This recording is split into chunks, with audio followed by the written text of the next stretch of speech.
أهلا بكم مشاهدينا الكرام مرة أخرى بعد انتهاء الجلسة الثانية من اليوم الثاني للمؤتمر العلمي الرابع للطلاب والطالبات التعليم العالي.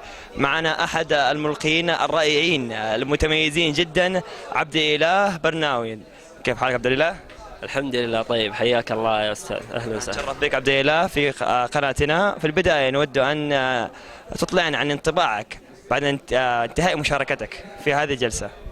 بسم الله الرحمن الرحيم، الحمد لله رب العالمين، والصلاة والسلام على أشرف الأنبياء والمرسلين نبينا محمد وعلى آله وصحبه أجمعين. بداية الحمد لله أنا اشتركت في هذا المؤتمر في قسمين. القسم الأول كان خدمة المجتمعية وكان بالأمس، والحمد لله قدمنا في شغل جميل ولله الحمد، وكان له علاقة بالتخصص اللي هو نظم معلومات إدارية. القسم الثاني اللي شاركت فيه هو اليوم اللي هو الإلقاء العربي، والحمد لله وفقنا الله عز وجل. سبحانك لا علم لنا إلا ما علمتنا. وفقنا الله عز وجل بأن وفتح علينا بأن نتحدث مما يسره سبحانه وتعالى. كانت الطريقة بأن يختار موضوع الملقي عنوانا عشوائيا ويأخذه، وكان الموضوع اللي أخذته الثبات في زمن المتغيرات، الثبات على المبادئ في زمن المتغيرات. والحمد لله استحضرنا قليلا من الوقت ثم بدأنا في المشاركة لله الحمد. تعقيبات لجنة التحكيم، الابتسامة الرائعة والابتسامة الجميلة على وجه محياك. والله شوف، بصراحة أنا أشعر بإني لما أواجه الجمهور، أنا ما أواجه الجمهور الحالي، لا أنا أواجه جمهور حالي وجمهور خلف الشاشات وجمهور سيراني بعد ذلك. وأنا ممكن تقدر تقول إني حتى أتخيل نفسي إني أنا قاعد أشوف نفسي، فأنا الآن أمارس الابتسامة لنفسي مستقبلا إن شاء الله.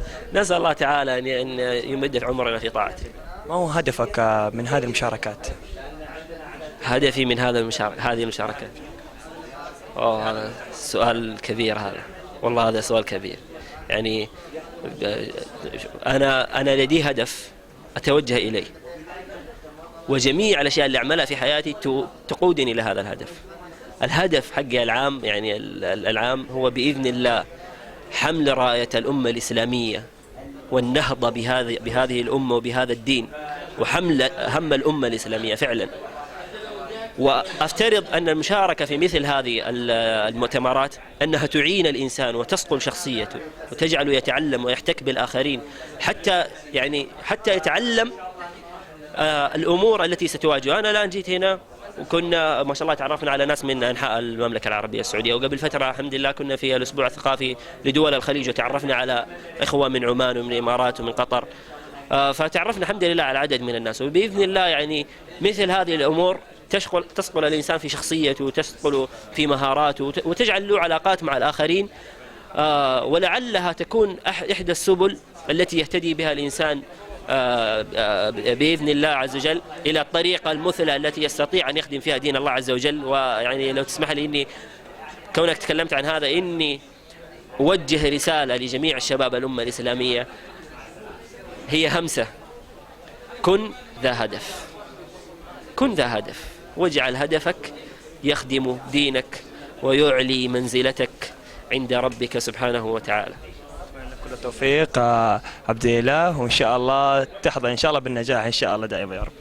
جزاك الله خير، وأشكر لك إنك استضفتني على هذه القناة الجميلة، وأسأل الله تعالى أن يعينكم ويسدد خطاكم. شكرا لك، بالتوفيق إن شاء الله.